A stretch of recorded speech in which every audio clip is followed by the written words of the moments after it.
Bonjour à tous et ravi de vous retrouver pour notre sélection des reportages préférés de la rédaction. Et ce mois-ci, dans Vue d'ici, je vous emmène voir une exposition, à distance évidemment. Nous ferons aussi un petit saut parmi des déchets compostables. Les Verts de Tours collectent restaurants, magasins et associations pour récupérer leurs restes et leur éviter de finir en décharge.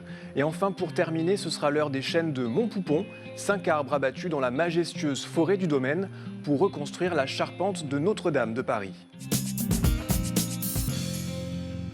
Cela fait 20 ans que le Val-de-Loire est inscrit au patrimoine mondial de l'UNESCO.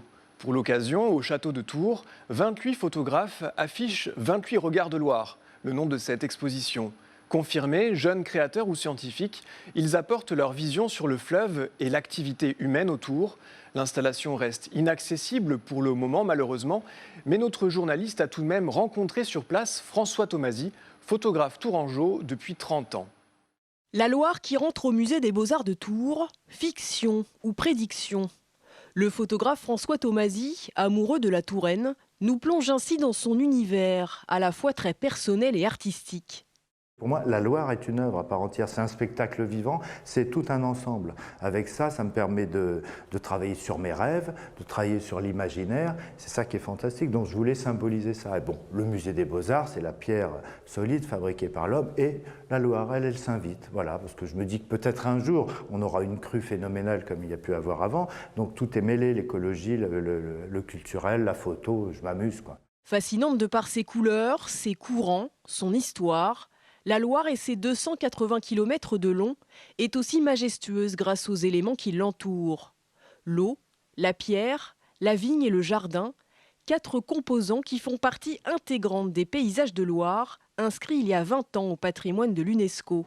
C'est un petit clin d'œil qui nous accompagne tout au long de l'exposition. Parfois, ça montre une monumentalité qui correspond bien avec le pierre. Autrefois, avec l'eau, ça peut être la brume, la fumée, les mousses de l'eau. Et à chaque pièce, il dévoile une autre manière, une autre perception sur la Loire. La visite est aussi un voyage dans le temps. À travers des clichés documentaires, scientifiques et artistiques, le spectateur observe ainsi l'évolution des paysages, façonnés par la nature, mais aussi par l'homme.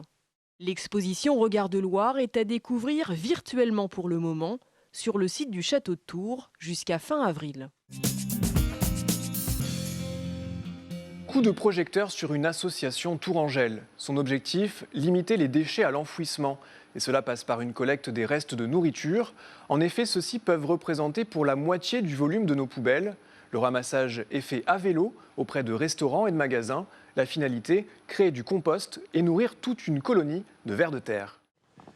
Bonjour. C'est pour la collecte. 2 fois par semaine, Florent vient chercher son bac vert.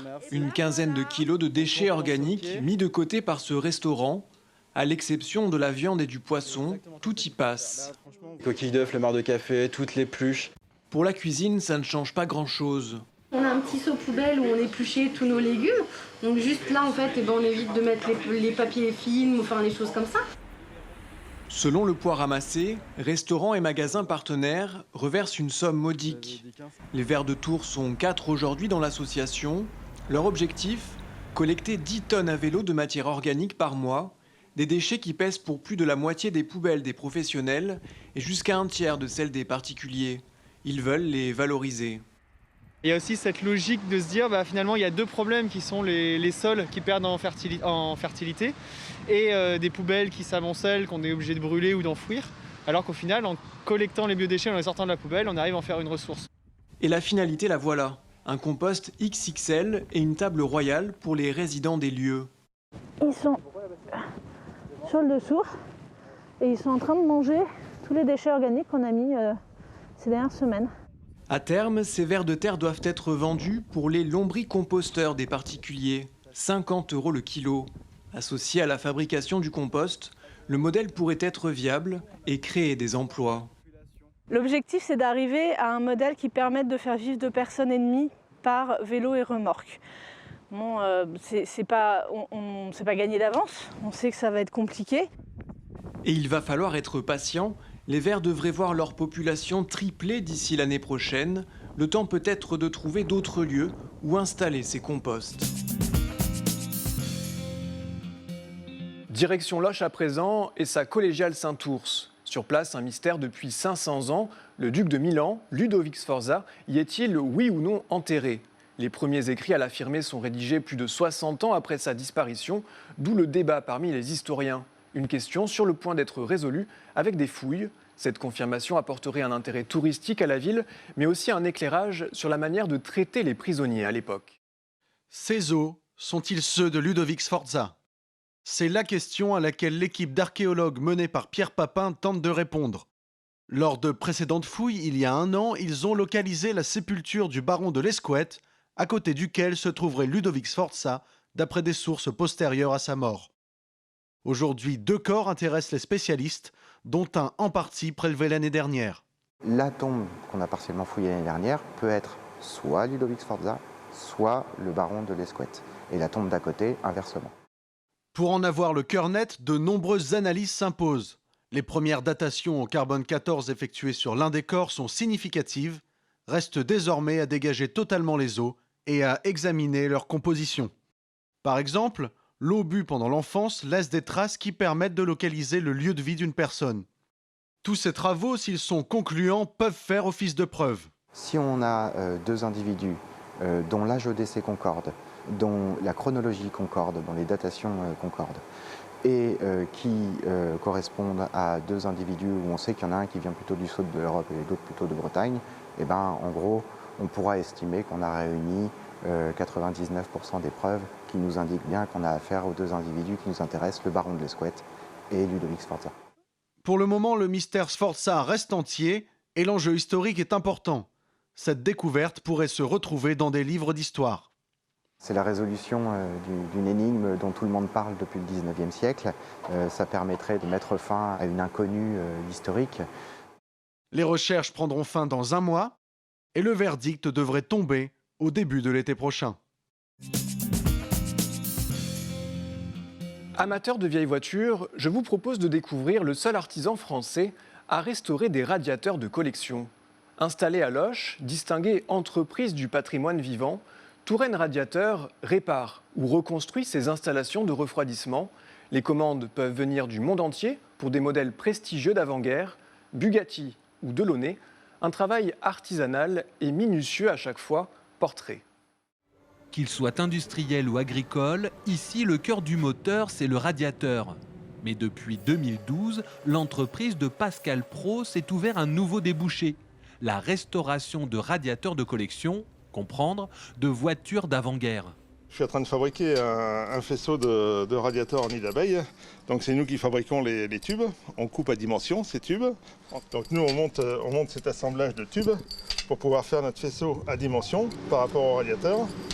Tout a commencé quand le chef d'entreprise a présenté son travail au salon parisien Rétromobile, la Mecque de la voiture ancienne. Je me suis aperçu que tous les collectionneurs avaient un besoin de faire réparer, restaurer leurs radiateurs et même de les faire fabriquer, quoi. Et je me suis vraiment penché sur la question.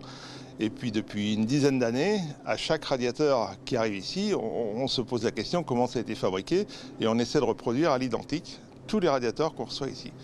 En nid d'abeille, en ailette droite, la société s'est spécialisée à tel point qu'elle a reçu de l'État il y a quelques mois le label Entreprise du patrimoine vivant. Ça nous permet d'avoir une reconnaissance de notre savoir-faire et puis ça nous permet aussi après d'avoir un échantillon de clients beaucoup plus important concernant surtout les musées qui nous connaissent tous maintenant, quoi. Les radiateurs de collection représentent aujourd'hui 60% du chiffre d'affaires de la société, grâce à une clientèle qui vient de toute l'Europe. Il faut dire que seuls 5 restaurateurs de radiateurs de collection sont répertoriés dans le monde.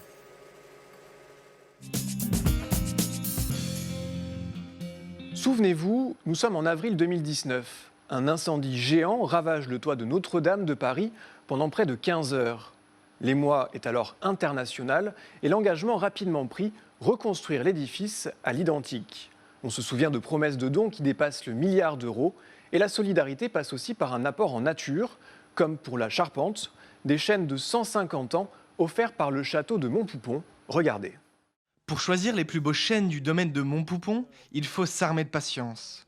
C'est dans cette forêt de plus de 1000 hectares que vont être choisis 5 chênes pour aider à la reconstruction de la flèche de Notre-Dame. Une fois l'arbre identifié, place au marquage. Celui-ci, il est très droit jusqu'à la découpe, un tout petit peu en dessous de la fourche qui est en dessous. Un tout petit peu en dessous de la fourche. Voilà. Au point de vue qualité, il correspond tout à fait à un critère de charpente. Une semaine plus tard, c'est l'heure d'abattre ces arbres. Didier et Guillaume Duval, bûcherons de père en fils, sont chargés de la découpe. Il n'y a pas de temps à perdre. L'abattage doit se faire avant la montée de la sève. Ils ont abattu un des arbres qui a été sélectionné. Et là, en ce moment, ils sont en train de couper les branches et de le parer pour qu'il soit après, par la suite, débardé avant qu'il soit pris par un camion. À quelques centaines de mètres de là, le deuxième arbre pose problème. Fendu à l'extérieur, la découpe doit être parfaite afin de ne pas le fendre complètement. Alors une fourchue, c'est pour éviter de pas éclater la bille jusqu'au pied, parce que si ça prend dans un autre arbre comme ça, des fois éventuellement ça peut le fendre jusqu'au pied. Voilà. Et puis il est éclaté, puis après c'est inutilisable. Mission accomplie. Tout au long de la matinée, 5 chênes sont abattus pour le plus grand bonheur du propriétaire du domaine. En tant que propriétaire d'un monument historique, je trouve ça fantastique de pouvoir avoir un arbre à Chartres et à Notre-Dame. En plus, ces bois ont été plantés ici par mon arrière-grand-père, donc c'est quelque chose qui me tient à cœur. Comme lui, des dizaines de propriétaires de forêts privées ont accepté de faire don de leurs plus beaux arbres. En tout, un peu plus de 1000 chênes, dont 300 en Centre-Val de Loire, seront offerts par les propriétaires forestiers.